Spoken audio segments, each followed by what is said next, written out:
Hey guys, good morning. So it's Sunday, July 29th, and I'm up a little bit early, so if I'm talking low, I apologize. Trying to get comfortable here. I guess I deserve that much, right? um, but I wanted to recap yesterday, Saturday, July 28th, and my journey leg from Lima, Ohio to Delphos, Ohio. And there's a lot to share and a lot to tell.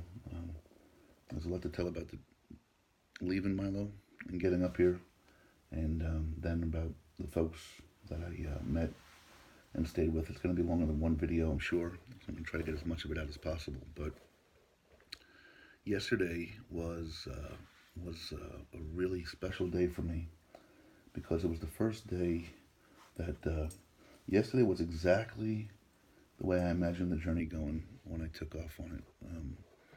When I left the journey, I just had this envision of meeting people in the street and walking up, learning about them, exchanging smiles, and sharing the point to thumb mantra, explaining them what I'm doing, why I'm doing it, having them ask questions, engaging back and forth.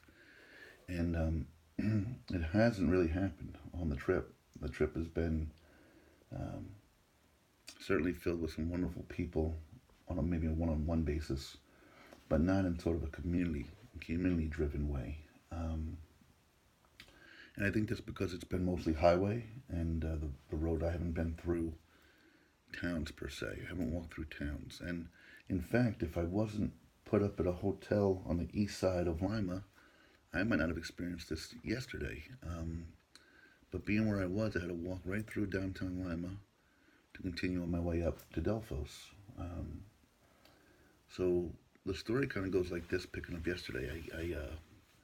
I woke up at the hotel, really rested. I slept crazy good, still exhausted from the week before. Physically, I felt as good as I felt. And I set about my journey.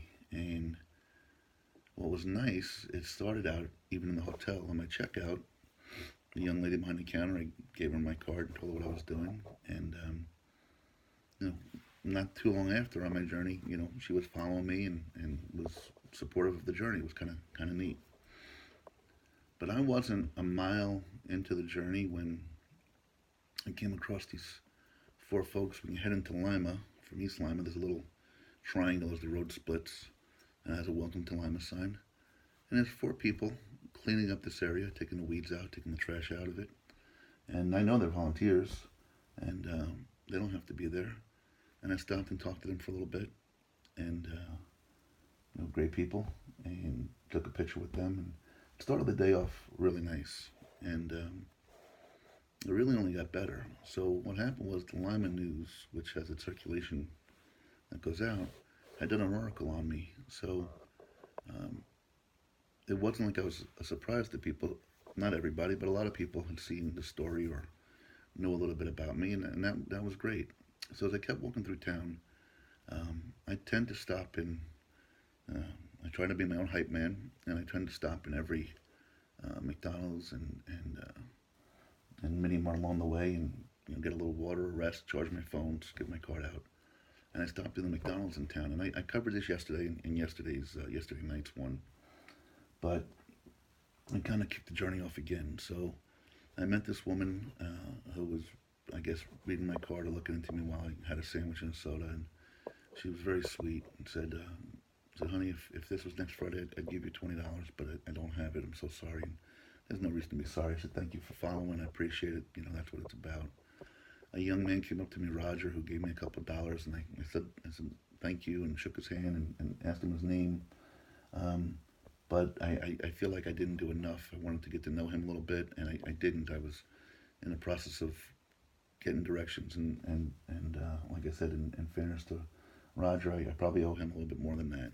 At least I feel I do owe him more than that. I wasn't rude. I wasn't dismissive in any way, but yet, uh, he reached out to me, and I should have asked a little bit more about him. So, young man Roger, I do apologize. I hope I get to talk to you again. But then one of the nicest things happened. I went out the door. I saw a woman with two young kids, and had my backpack on, and just gave her my card and told her what I was doing. And she, wow, it's really crazy great. And I said, can I take a picture of you guys? So she let me take a picture. I think her name's Casey and Will and Jack, if I remember correctly, the young men. And it wasn't long before I was walking through town that she reached out to me with one of the greatest messages I've gotten so far on the journey. And it went something along the lines of, you know, read about you and really inspired me because I've become a lot of what you are. I can certainly empathize. I'm working a lot of overtime. It's changing who I am.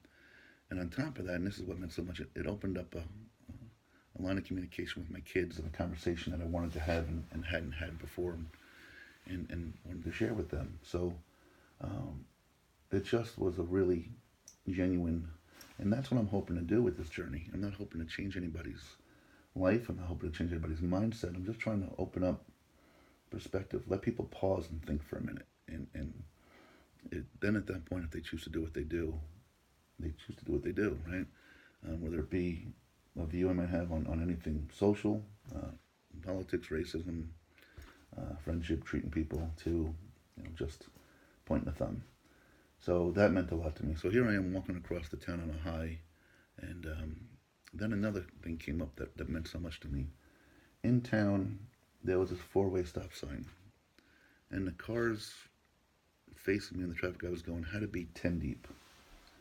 And as I'm walking, people are making eye contact with me, and I'm waving to them. But in the past, with the people would look at me like I was kind of strange. Maybe it's because they read about me and knew a little bit. Maybe it's because they were actually parked and looking at me. But out of the 10 people, probably 7 acknowledged me. 3 or 4 were putting a thumbs up saying, good luck on your journey, have a safe trip, things like that. And it was this engaging thing that was just really, it hasn't been happening like that. So it was wonderful. Then I got up a little further and I was trying to follow Lincoln Highway, and I came upon this home where there were these two, maybe 30 to 40 something men in the driveway, a couple young kids playing in the front lawn. And they looked over and they made eye contact with me and they turned back around, and I could have easily kept walking and they could have easily kept talking. And I said, I'm going to go introduce myself. So I walked up their driveway, and again, maybe it's because I saw the kids there. I said, hey guys, how are you doing? I'm kind of doing something crazy. My name's Jim, and gave them my cards and kind of walking across the country. If you guys could follow me, I have a backstory, I'd really appreciate it. Well, let's start a dialogue. And before we knew it, these guys taking a picture with me and giving me hugs and saying, man, that's great. We really believe in what you're doing. And that's probably the one thing that has struck me about this journey has been the reaching out and the communication between men. In our society, women tend to be the emotional, romantic type, and men seem to be the gruff, macho guys, and we can't let our emotions show, and we can't, not cool if we do. But it seems like even when I'm meeting men, in my age group, younger than me, fathers that older than me, it's touching them just as much as it's touching, the mothers of the world and things like that. And that kind of surprised me a little bit. It has been surprising, but it's been wonderful. So these two gentlemen who didn't know me earlier took a picture, hugged me, we talked for 10, 15 minutes, and I was on my way again. And then, as I walked through town, I reached a stretch of Lincoln Highway that reminds me back of where I come from in York. It was strip shopping center after strip shopping center. It had your Lowe's and your Home Depot and your furniture stores and all your fast food restaurants and every little strip mall you can have. But as I was walking down this, busy commercial area, people were honking, people were waving. It was really, really uplifting to me.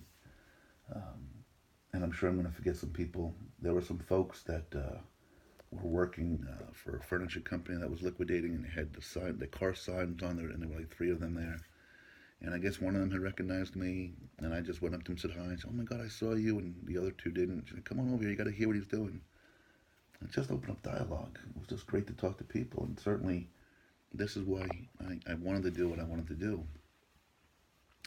A little further up the road, this older gentleman, I guess the car was parked, an older gentleman came out and walked up to me, and shook my hand, and oh, I forgot his name now. Forgive me.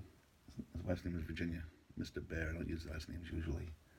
Anyway, he came out and shook my hand and he said, I told my wife I hope we see you out here, and here you are. And he came out and gave me some appreciation, and I said, can I take a picture? And his wife was still in the car. He was like, sure. I said, but she's got to get out of that car. She's got to come out here too. So I waved her out, and we took a picture. And I started to get on my way again. And he looked at me, and this is God's honest truth. So there was a smell, and I know I showered that morning, and I know I can get pretty rank out there. And I was wondering if I stunk. And as I walked away, he said something along the lines of, how about that smell? You're in the country now. And I said, thank God you said that, because I really thought it was me. But apparently there must be a pig farm or something nearby, and the stink was pretty heavy. And the story didn't stop there, so I kept walking. And in fact, right at that time, I blew I got a flat tire in my backpack. One of my shoulder straps has kind of a linchpin. It's not a linchpin, but they have a thing, and it must have popped, so my shoulder strap fell off. And so I was holding that down over my shoulder as I was walking. But this, I'm the least handy guy in the world, but I was proud of myself with that. But I walked a little further up, and I wanted to try to look at my backpack and see if I could fix it. And as I did, across the street at this store was this mom and her young daughter, and you could see that the little one was looking at me. So I waved, and they waved back, and I said, can I come over and take a picture? She said, no, we got to swing around. You stay there, and we'll come by you. So Leandra and her daughter Aubrey came over, and I got to meet them. And what was really special was, I guess she told the little girl, maybe about 4 years old or so, what I was doing, and she asked, why is he doing it?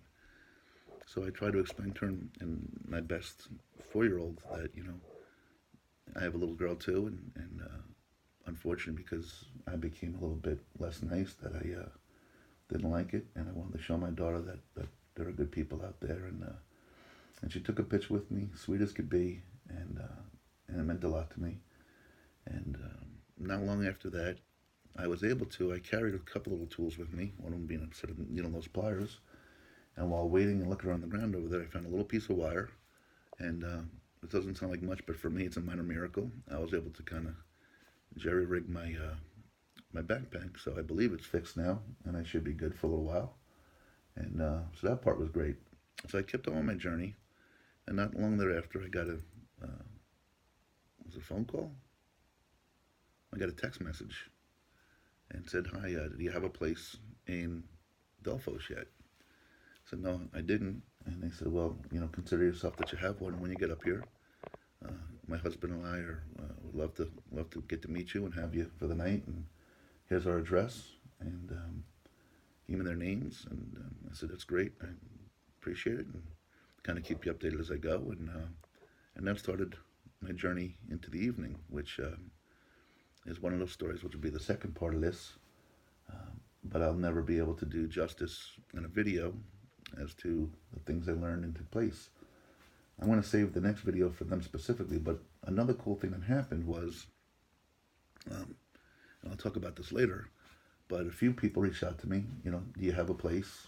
And this one family, again, all I see is a phone number, so I don't know male, female, family, young, old, I don't know anything. I just responded, I do, thank you for offering, I appreciate the offer. And some time went by, and then I got a text from them.